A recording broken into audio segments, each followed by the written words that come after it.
Welcome to the House of Hoosier podcast. I'm your host, AJ Guyton. I got my first recurring guest, man, and I think AJ was he was my second guest on the show. So I got the legendary AJ Moye with me all the way from California, 7 o'clock in the morning. So we waking the man up. What's up, man? How you doing? Man, what's up, man?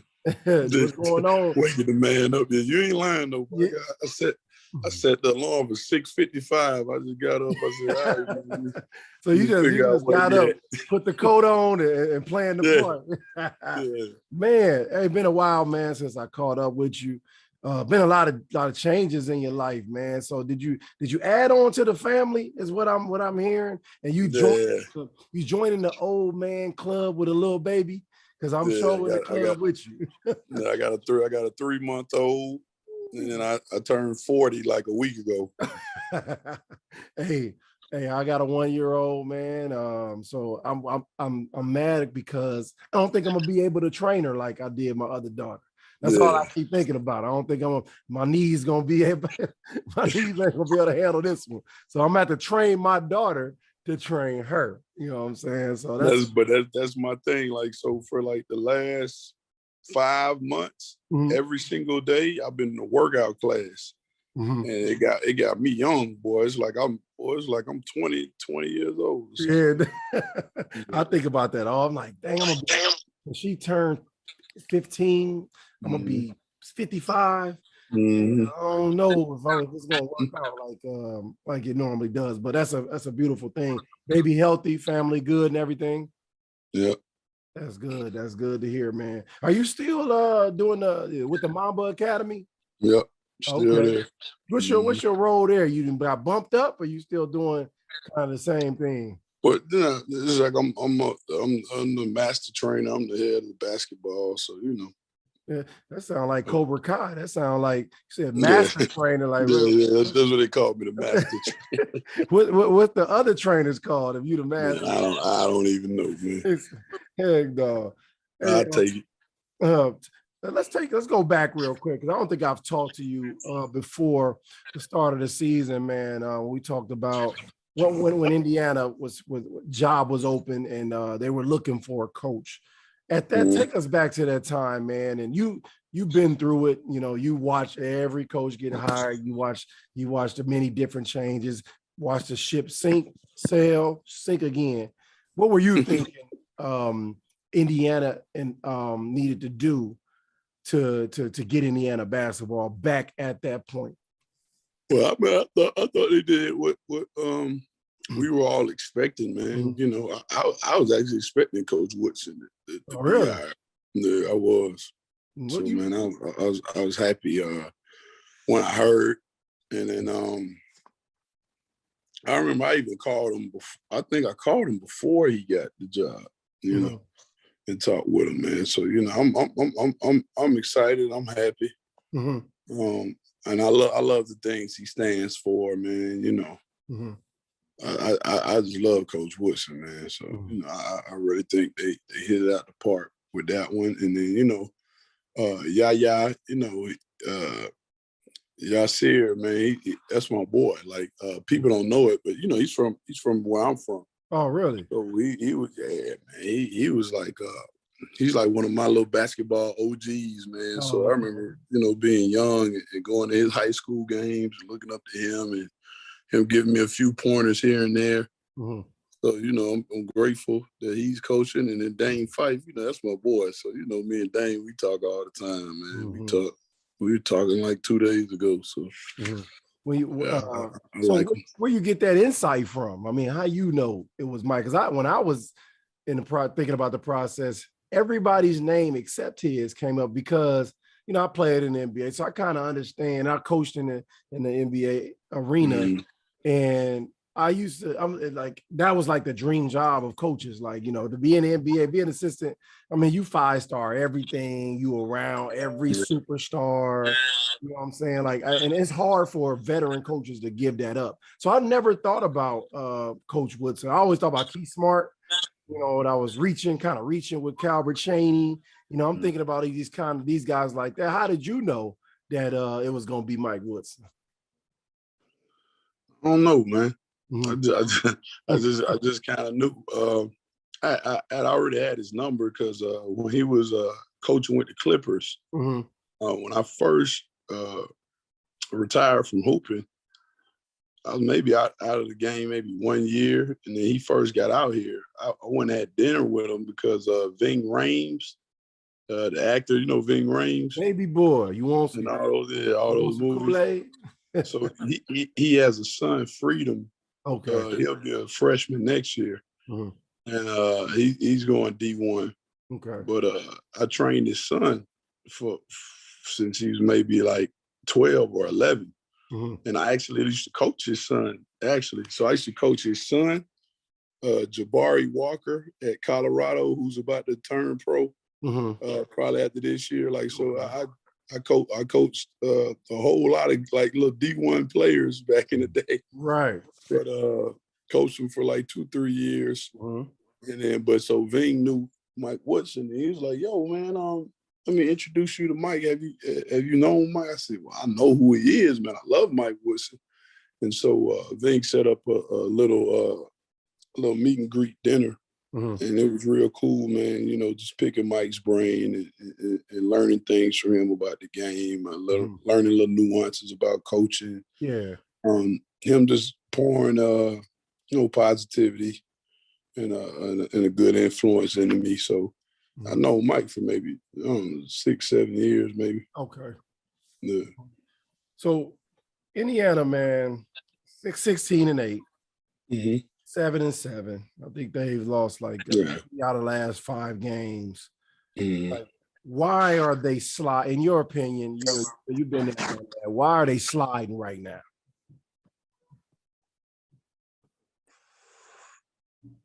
It's tough, man. Because I talked with some of them, man. So I don't want to say this and say that, But it's just tough right now, man. I think they're still just trying to figure it out in a way. You know what I mean? But I did like the fight they showed yesterday. I watched that game from buzzer to buzzer, from start to finish, and but it's I could say it's frustrating, but it's not really frustrating because like they have all the pieces in place. They got the good coaching staff, they got the players, they got this, they have that, but I really feel like the players just got to keep sticking with it, and the skill development more than anything is essential in that. And the skill development, unfortunately, in college, skill development, a lot of it has to be done by you, right? Because the coaches, they have these NCAA mandates and regulations where they can't spend but so much time with us, right? So, I'm always, I might talk to Trayce and I might, hey, remember to do this, do that, talk to X, do this, do that, because I'm always trying to give them pointers on like, hey, make this amount of shots, do this, make this shot from here, do that, because those are the things that matter. But defensively, I like us. I like us. It's something. I still can't figure it out, but it's something. And that was going to be my question, man, because you've done that. You've been there, done that. Final Four, made the run, played a national championship game, integral part, big games against like Duke and Sweet 16, XYZ. So you, of all people, can kind of identify an ingredient that may be missing. All championship teams, if you play basketball, you've been on teams, why your team isn't as taking that next step. And I'm not, we're not here to be critical. I'm not here to be critical or talk bad about our players. I believe Coach Woodson. I believe in what he's instilling. I love the suspension when I saw where he suspended the guys because he sacrificed to win. And I talk to my young coaches here in high school all the time about culture. I said, you got to establish the culture first. Stop trying to win. Stop trying to win these games and make sure that everybody in that locker room is on the same page. And because I know that's the ingredient that took down some of my teams. Because that's it. Because there was an ingredient in there of somebody that wasn't locked in to the mission.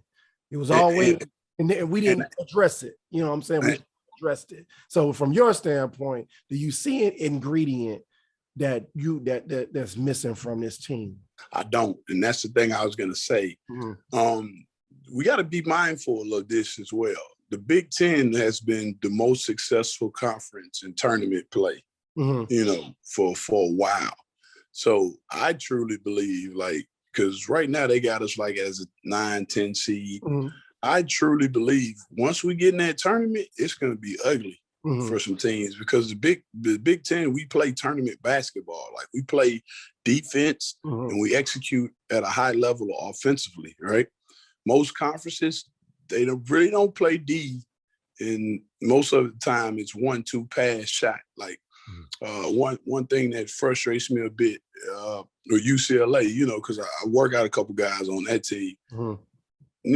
They're selfish, man. UCLA, man, they make one pass and they shoot. Whoever touches it just shoots.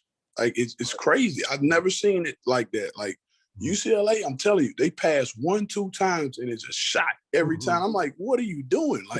It's just one guy just going between the legs 3 times and then just breaking out of it, trying to make a hero shot. Right. And I'm like, yo, that's great. Y'all can penetrate. It's great. Y'all had these skills, but once you get in the lane, at least one time, kick it out. And then we can shot fake, take the shot, or we drive in again and then kick it out. But so, it's the Big Ten, we play tournament style basketball. And that's why come tournament time every year, you're talking about the Sweet 16, we always have 4 to 6 teams in it. And in the Elite 8, we always have 2 to 5. And then sometimes the Final Four, we had 2, just because we play the right style of basketball. And I really feel like once they get in the tournament, man, it's anybody's game. This team, I don't want to say it, but they kind of remind me of us a little bit, but it's just that with us, we really shot it. Yeah. We could shoot it. That's the one thing I said. I was talking with Fife and I was like, man, the only difference with them, I said, man, we shot it. We'd have 5 dudes on the court that all could hit a 3. Right. Yep. Because you think it's Cub, Fife, Hornsby, me, Odell, Jared Jeffries, even Jeff Newton step up hit one on occasion, Donald Perry. Yeah. So everybody could stroke it. And so it's something different. When you have all shooters on the court, it's a luxury, Right. So, but that's what I tell the guys. I'm like, yo, work on it. Right. Because when you can shoot, it opens up everything. Well, that's the ingredient. That's what I'm talking about. When you mix that stew up, man, and you missing one ingredient, and that's the one thing that can keep you from going to that next level. And my question to you is, do we have the shooting? Is the shooting because we can't shoot, or is it shooting because they won't take shots? Or what's your assessment of why we can't, because I don't think we've had a game. Have we had a game this year where we made 12 or 13 threes as a team? 11 or 12, or just one of those? Y'all had multiple games. Y'all had plenty of them. Yeah, exactly. if we do, I don't think. Because I even remember the Elite 8 game, we were 15 and 19. It's still a record, right? Yeah. So it's I don't think, but I will say this: we had the players that can do it. So I think it's you just got to find that healthy balance of guys that that are active and that can rebound and can score and can do some things. But you got to have shooters out there. You know what I mean? Because I don't know. I think yesterday we started. Yeah, I mean, it's just, and then it's just the type of shots you shoot. You know, one thing too. I think sometimes they shoot the difficult ones. Like it's different. Like you come off a screen, right? and then you're kind of open a little bit, and you pull up while a guy's closing out at you, or you go one dribble pull up for three or something. That's a difficult shot. So the thing I really wish, and the thing I think, I don't know if we understand, but in the half court, when you go inside, right? You go inside in half court, man, that just opens up a world of opportunity and possibility for you. Because see, even when Trayce misses, we're in beautiful, like Race Thompson's in a great rebounding position. You may have Miller Kopp digging down, or you got Parker Stewart, or you got, Geronimo, you got, people crashing, and that's good. I love Tamar Bates, man. I really feel we got to find some sort of way to get him out there more. But I know, because he's a freshman, sometimes defensively, right, it's a lapse or two. Yeah. But Tamar Bates just shooting is awesome, because, it was like in the first half yesterday, when he got in there, man, it really like turned stuff around, because you need a guy out there that can just go get a bucket. You need you that go get buckets. I remember sometimes Coach David, he'd say, "Hey man, go get a bucket." You know what I mean? Yep. So you need a guy that can go get a bucket. Let me tell you guys a little bit about our partners over at BetRivers Sportsbook. If you haven't signed up with BetRivers yet, now's the time, because they're offering a $250 match bonus for our first deposit. But what sets them apart is that they require just one play to turn your money into cash money.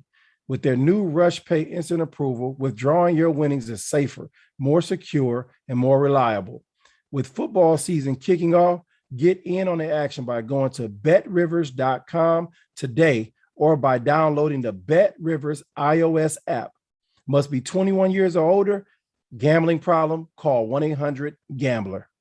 I'm going to say, you mentioned that you thought that they were compared to you guys. And I'm going to disagree with that. And I'm going to tell you why. No. Because the only difference is in the backcourt position, all of you were monster defenders.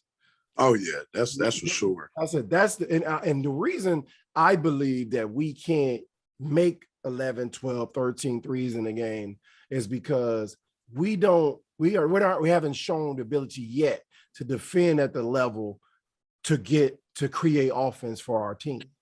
So that's what you guys did. You guys defended. It was you, Fife. Come on, man. Like who the hell gonna break y'all down? And y'all protected Cub. Cub wasn't he's a capable defender, solid defender. But y'all protected him at that position. And then you have Jared behind you with Newt behind you. Yeah, and George Leach. That's a hell. And George coming off the hell of a difference. It was no way. It was no way you could make a shot.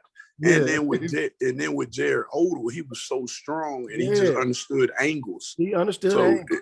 It was no getting to the rim on him either. Right. And so the thing too, I'm glad you said the defense thing, because I don't think people understand like how important that defense is. It's like, I think we broke the Big Ten field goal percentage record, and then our sophomore year we re-broke the record again. Broke it again, right? So it's like, man, when you play defense, you give yourself a chip. But I'm telling you, this team this year, I think we're like, we got to be like top 10 in the country in defensive efficiency or something. So it's like they're solid. Good defensive team. Yeah, good defensive team. I don't want to say that they weren't a good. My thing was you guys were able to defend at a high level, get it, and then spread the floor. But it's all about understanding. It's difficult this day and age because the guys are so talented. You know what I mean? And I think, and it's just like what I said with UCLA. It's tough. It's tough to watch them at times because they're so talented. They'll get the ball and they're like, "Yo, I'm gonna make it happen," rather than like, let's run our set, and we'll get something easy out of it. But then the one thing I don't think people like, because it's the death of the big man, right? I hate to say the word death, but people don't understand. Like, if you get the ball inside, doesn't mean they got to shoot. And that's the one thing too. Is like, so the big men get the ball rarely. So now when they get it, they just want to shoot. Right. Yeah. But if a big man gets the ball, takes his time, reads the defense, like if you got a guy coming down on you, cool, kick it. And then when you kick it out, see, the guy thinks most of the time, like two people come, right? And then you kick it out to the guy who's open, who got doubled off. Right. Most of the time nowadays, he just shoots. Mm-hmm. Right. Yeah. Where in my day, we would kind of shot fake or kind of catch it and read the floor. So if a guy's running at us, now we swing it to his man. All right. Now the guy who catches the ball, he's either gonna shoot, or the next guy, he may even cut or relocate. And then so it's like the moving without the ball. I wish it could be a course that everyone would have to take, and because it's the playing basketball without the ball that's really difficult to emulate. It's like the one that I hate to say this, but the one guy on Purdue that I love is like what is his name? Stefanovic? Yeah, Stefanovic. Yep. Man, I love it. He just moves without the ball, man. He's so intelligent. Like he gets shots because he just understands the game. Right. And I remember when I was coming up, every guard had to have that. Yeah, like if you couldn't move without the ball, you really couldn't play, because I mean it was not guards, we really didn't get the ball and dribble 7-8 times between legs and do so much stuff like they do nowadays. So it's weird, because the game develops, the game changes, the game evolves. But what you will find is that successful teams on every level, they played the game pure. And see, the Golden State Warriors, they still play the same. Like we played like the Golden State Warriors played. Right, yeah. But the Golden State Warriors played just like the 76 IU team played. Right. Yeah, you understand what I'm saying? So exactly. Everyone, all the teams that win, they play the same way. They move the ball. Yeah, they got guys that penetrate, but they penetrate to advance the ball or to advance their team's options of getting a great shot. So it's about the great shot. Yeah. And I think the thing that's really hurting, it's not hurting the game of basketball, because everyone trains and everyone gets better, because like even the kids I train nowadays, they're way better than I was. But the thing that I'm trying to say is like the great shot. I talk to my boys all the time. Like my high school, I tell them the great shot.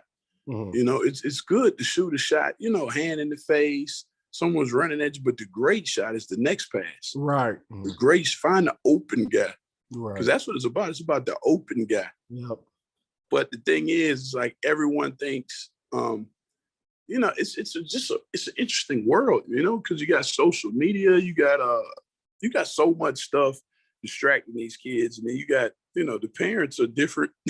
Like, get yours, screw him, get yours, so it's sad, but I try to tell my boys all the time, like, look, it doesn't matter about this or that, just move the ball. It's like I look back on my first team I coached, which was Oaks Christian High School. Bro, I had 13 college players on my team. I just realized it. I counted it like a year and a half ago. I said, man, I had 13 college, but it's just because I said, now, how did I get 13 players? I was talking to my guys. I said, how did I get 13 players in college? I said, 13 people can't shoot at the same time. Right, yeah. But I said, man, when you're a part of a team, you understand, okay, these few guys, they're going to take the shots. I have to be ready to shoot my shot when I get my opportunity and do that. And then the next year it evolves. Like now you become one of the guys, and then you become one of the guys. And it's just like even now, like at my high school, I have 6 Division I players playing basketball right now that played for me in high school. I have one more. He's he's taking a grad year at Montverde. He's about to go D1.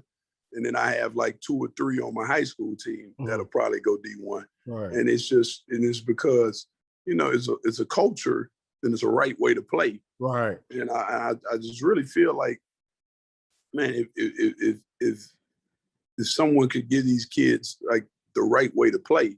Mm-hmm. You know what I mean? It's like, you know, like some of our shooters, sometimes they just pull shots. And Right. I'm like, ooh, I was like, ooh, you had one more pass. Like I see the game different. I'm like, ooh, you had one more pass. Right. Ooh, you had this, man. Ooh, if he'd have went one dribble. But sometimes we penetrate, and instead of penetrating and then just seeing out the corner of your eye, okay, I got some on this side, we just over penetrate. Right. You know, so it's like, you know, it's just tricky. Yeah, it's tricky. It's very tricky. I know if I was coaching high school basketball or even college basketball right now, I would reinvent motion because they wouldn't know what to do with it. You know what I mean? Because now everybody just dribble, and then you're forced to adjust to that defensively. And then defenses aren't understanding how to even defend a person screening and a person coming off a screen and in proximity with the guy who's feeding the basketball. That's what I see. And then people, I remember saying this last year. I said, I think IU, Indiana, should open up. I think they should start 4 guards and Trayce Jackson-Davis. That's what I believe. I said that would not eliminate, but put Race on the bench and to come off the bench. And people are like, no. I'm like, well, there's spacing that's needed if we're going to be that kind of team. If you want to make threes, you have to generate spacing from the tip. And I said, Travion Williams is doing it in Purdue. I don't know if he can do it, and he's going to be a first or second team All-American. Then we can do it. And I look. And he's going to be a draft pick. And he's going to be a draft pick. So coming off the bench. I said a part of our issue is that we're not efficiently making threes. So we don't have the space because we have potentially two bigs in the game together, which is the way we played back in the day. You know what I'm saying? But everybody was kind of playing that way. You guys kind of broke the mold and opened it up. We did have for the Big Ten, definitely for Big Ten conference. So I just feel like our spacing in the beginning of the game, and we can always go to Race, we can always go to Trayce, but when we throw in the Trayce, you know, they're helping off a Race, they're helping off, and then they're getting to our other 3 shooters. I always felt like, man, start 4 guards, man, like start Bates, put him out there. You know what I'm saying? Get him going. Yeah. That's how you get confidence going as a freshman. He has to see success on a basketball court. He can't come in if he don't make his first 2 shots, then the game is over for him. You know what I mean? Get him out there, get him confidence, man. And that's the only kind of adjustment I would make. But also, I was looking forward to Mike Woodson adding some motion to our, Indiana attack. You know, some type of motion to where, hey, man, it is not always about just dribble. Let's go in there. Let's try to create. Let's see if we can get guys going. Let's see if we can get guys off some down screens and some flare screens. But I ain't seen it yet. That's just wishful thinking from my time. But I think I'm gonna give Mike and the guys credit because yesterday they were doing it's pretty nice stuff. They were doing stuff and they were using Trayce in all different type of ways. Because I was talking with Yaya about it and Fife about it.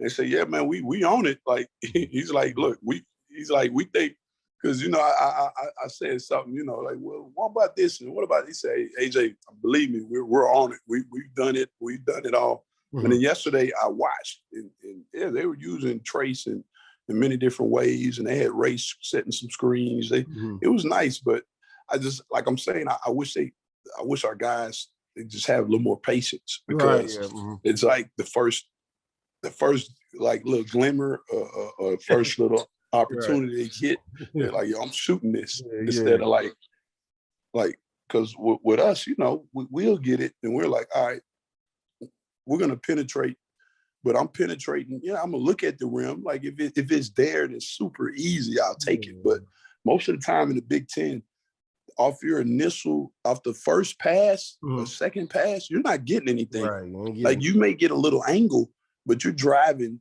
to open up the defense to kick. You're not driving to score, right. And I think that's something that like the kid yesterday, AJ Hoggart, he had his best game ever in college. I think his highest scoring game was like 12 points this year. So he got to 14, but he had like 11 in the first half, but he had 11, 3 rebounds and 5 assists at halftime. He was just penetrating in and then kicking it. Yeah. And I think like if we could develop that mindset, like on that initial drive kick or like, just to be more unselfish will really help us. But Race Thompson played like an animal yesterday. Oh no, he plays. There's no. He's not the reason. He's not part of any reason of anything negative. I just like. I like balance. I like to have power in my second unit. I like to have something I can go to directly. Like, then they know that every game that's their role. Like Travion, but like we bringing another line because listen. So remember the beginning of my sophomore year, I was starting and I was scoring it pretty well. And then Coach Davis talked with me, and I love Coach Trelo because he called me and told me even before, he said, "Man, they're gonna take you out the lineup. Don't get mad. Don't do this." He's like, "We're trying to balance it out. Right. We're trying to like." And I was pissed at first. I was pissed. It just sounds better to start. Yeah, but because I started my whole life, so I was thinking like, well, I can't do it. But then, I talked with Coach Davis and I came off the bench and that ended up being the best thing for us because we had me and Nuke coming off the bench. Man. Yeah, we could have started anywhere. Yeah, you're right. But you got two starters coming off the bench. That just makes it totally different. Yeah, you power the second unit. And I don't think they understand that. Like, man, you're the man on that unit. Like, that's the silver lining. Yeah, we want our name called. Of course, we want to start starting out our life.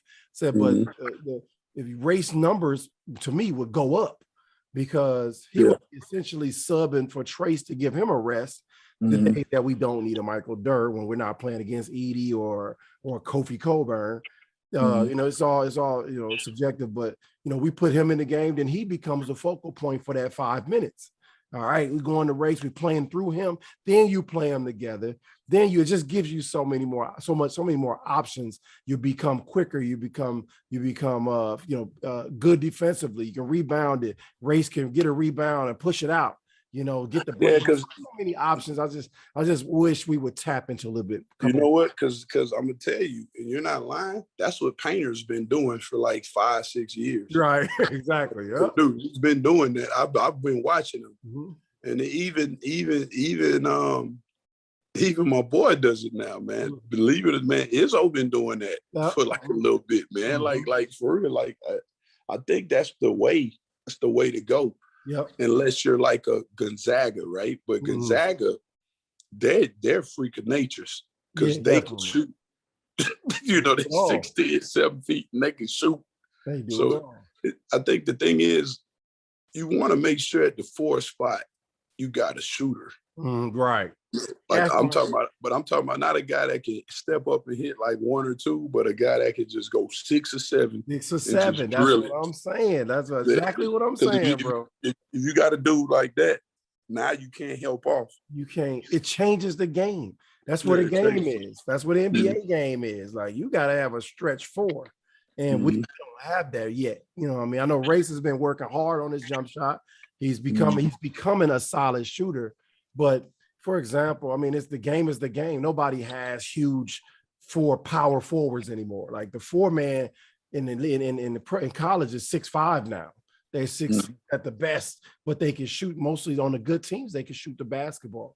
So, you want to play a guy like Miller Kopp, put him at the 4, start him at the 4, start, Xavier, start Parker, start whoever you want at the 3 and start Kopp at the 4 with Trayce, open that thing up. You looking like Indiana 02 for a minute right there. That's what you're looking at. That's how I'm looking at it. Because my problem is I don't like to see 61 points. Because I know that in the tournament, that ain't enough. Like, we got to be in that 75. Like, you guys hung 80 and 90 on people. Yeah. Like, that's not going to work because that momentum in the tournament is different. Like, because it's a neutral site. It's a different feel. And the first person that punched, because I didn't got my mouth punched first, and we punched first. So the first person that throw that haymaker in the first 5 minutes, that's probably going to be the team that prevails, unless you get in a battle with 2 good teams like you guys were. Yeah. But that's how it is. Y'all punched Kent State in the mouth. Like it wasn't enough from that. Like, you know what I'm saying? So when I see 61 points and 65 points, yeah, our defense is excellent. I ain't mad at that. We one of the best defensive teams in the country, no doubt, hands down. It's always going to give us a fighter's chance in the game. But we got to follow that up with points. You know what I'm saying? And for me, that's the next level for this team is how we followed up, not consciously, because you start thinking about it, then it's not going to work. It's got to happen organically within the team, and with those adjustments. Hey, what's happening with Rob? What did he hurt? Who? They say he got plantar fasciitis. That's what I thought. Yeah, I had that plantar fasciitis as a freshman. Yep, they got that's a day. We gotta get him back. For 3, you know what I'm saying? Yeah, you got to get them back, man. You need all our pieces. We need all our pieces at the end of the day. But man, let me because I know I'm gonna get you out of here because you got to get to church. You know, but I want you to pray for me too while you're there. And let me ask you, if you were speaking to the team today, what advice would you give them as a team to try to help them take that next step? With a team in totality, yeah, because I speak with these guys, man. Win, lose, draw, it don't matter to me. Mm-hmm. But I tell them all the time. Like I told Trayce and Race, and I told people about I don't really get caught up in win loss. I don't. Right. I don't. I'm just worried about, are we improving? Mm-hmm. Right. Are we getting better? Right. So my thing is, and I said it, the Trayce, make sure the guys are working. After practice, make sure guys are working. Before practice, make sure guys are working. And then, are we unselfish? Mm-hmm. And being unselfish is not even just passing the ball. It's defensively. Like someone gets beat, do we jump off our man quick and go help? And then someone go help the guy who's helping? And is the help going to continue? I remember like that game we played against Duke when we were down 18 and we came back and we won. Mm-hmm. Man, I'm telling you, if people will watch that game, if I'm a coach, I have my perfect defensive philosophy. Mm-hmm. I remember on one play, I think it was after I blocked Boozer, and then we ran the back door. I laid it up, but I think defensively, is before Cove hit the shot, right, to put us up, because Cove hit me, and then he cut off the screen, and I hit Cove. Because Cove, he'd always cut off that high screen, so I looked for him, and then he made a great move and hit a shot, and we were up. But it was a play. Man, defensively, we scrambled all over the court. Like, Fife went and helped. I went and helped Fife. Then Newt stepped out and got me, and Jared Jeffries went out. Then I sprinted out. And then Perry came over, and then it just kept going. And then Duke ended up turning the ball over. Mm-hmm. But we were just scrambling. And I think,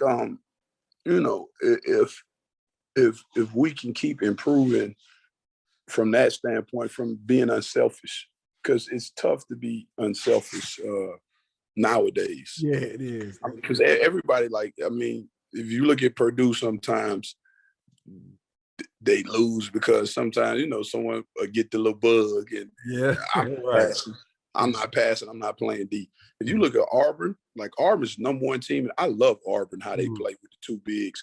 But you know why the two bigs work with Auburn? Jabari Smith is going number one because that's my boy, So Jabari's dad, how bad he was awesome, Yeah. He was so cold. Jabari Smith's dad hooped just like Jabari Smith hoops. Yeah. I tell people all the time, nice. Y'all just lucky he was born in the 90s. Yeah, I'm talking about coming out. He was coming out in the 90s, hooping back then, because he couldn't shoot. They wouldn't let him, but he could shoot the peel off the ball. He could, yep. He could shoot the peel off the ball, and he could handle it, and he could do that. But see, Jabari Smith can really shoot the ball. So again, he's like a stretch forward. But I love them, but they have these two guards. They got this Green guy and this Johnson cat that they just go selfish. They'll go in a straight selfish mode and just pull everything. Mm-hmm. And that's the reason why they lose on occasion, right? So it's like if when you play that unselfish style of ball, man, unselfish, You can't be beat if you have the talent, right? And so we have the talent. So it's just about, it's like you said, we gotta maximize, that floor spacing. Gotta maximize that. And we gotta just move the ball, and we gotta, just keep being unselfish. The great teams to me are the teams that, though, say we don't score 5 times in a row. Well, you sure as hell ain't about to score 5 times. And it's we all got that. See, now we all got that from Dane. See, Dane was crazy. Right. You know how crazy Dane is. Man. Dane was a nut. So Dane used to say, hey, we ain't scoring, they damn sure ain't about to score. Right. So that's a different mentality too, having that mentality like, yo, we missed a shot, but let's get back and let's play defense. Right. And we may not score for 2-3 minutes, but you ain't gonna score for 2-3 minutes. Right. So it's got to be a mentality where I'm defending everything, and then on offense, I'm moving the ball. If I don't have it, it's quicker reads. Like if I'm on the wing, then I want to make a quick decision. It's either like I'm going. I'm swinging it. I can pass fake. I can shoot, but I'm making quick reads and getting into it like that.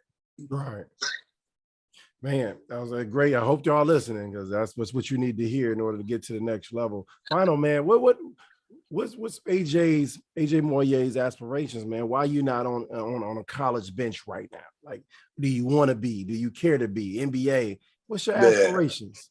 I do, man. I do. I just want to coach at college. I just want to coach at IU. And I'm done. I'm done in life, bro. If I ever coach at IU, I'm gonna coach at IU until I can't breathe anymore. Right. And that's all I really want in life. But I want to coach in college, man. I'm talking with some people, and it sounds promising. But right now, I love what I'm doing, man. I'm helping people. Get to work with cool guys every now and then, messing with Kyrie before he went back. And so things like that, I love doing the stuff that I do. I love helping people, but I'd really love the opportunity to coach at IU. And I just really love the opportunity, like the coach on a grander scale now, because now it's like I'm a little older. Yeah. I don't really want to be, because honestly, man, I'm telling you, AJ, I get up at 5, 4:30. I get up at 6, and I'm working all day long. I'm training people all day long. I got people that come in all day long from NBA to college to high school elite to little kids. I'm helping everybody. I'm big on the women's game. I was big on the women's. That's why me and Cole got along, because he knew I was big on the women's game. Right. So I got some killers over there. And I just love helping people and seeing people improve. But man, I mean, Indiana, I mean, to me, that's that's a place in my heart. You got it too. Definitely. It's just in your heart, man. Absolutely. I went there because I loved it. And man, Coach Knight, man, he's Coach Knight, man. It's no other Coach Knight, man. Right. Like, honestly, that's why I went to IU. I wanted to play for Coach Knight, man. I told people all the time I'd play for him in the middle of the Pacific Ocean on an island somewhere. No doubt. Like, so I wanted to be a part of that. I wanted to be a part of that that rich Indiana history. And I just wanted to play for Coach Knight, and I wanted to put banners in the gym. I was lucky we was able to get one up there, but love Indiana. Hey man, I hope they listening, man. You will be phenomenal at Indiana. I can see you working with those players, mentoring those players, developing those players, speaking life into them, positivity only, man. And I hope they listening. So, hey, we got to get you back on. Sometime towards the end of the year, as we watch the team develop. We want to help them. The purpose of these podcasts is to kind of hope somebody's listening and help them get some new ideas and plug those holes, because you can get information from anywhere. So man, let's do it again, man. And I'm gonna let you get on with your family stuff for the day. And once again, man, we had a legendary AJ Moye, second time on, man, but this time more focused on how we can help Indiana get to the next level. And so we appreciate you, brother. Love you, man. And I'll be back in contact with you soon as we make more noise here down the stretch. All right, man. I love you, AJ. I love you too, man. All right, appreciate it. Thank you.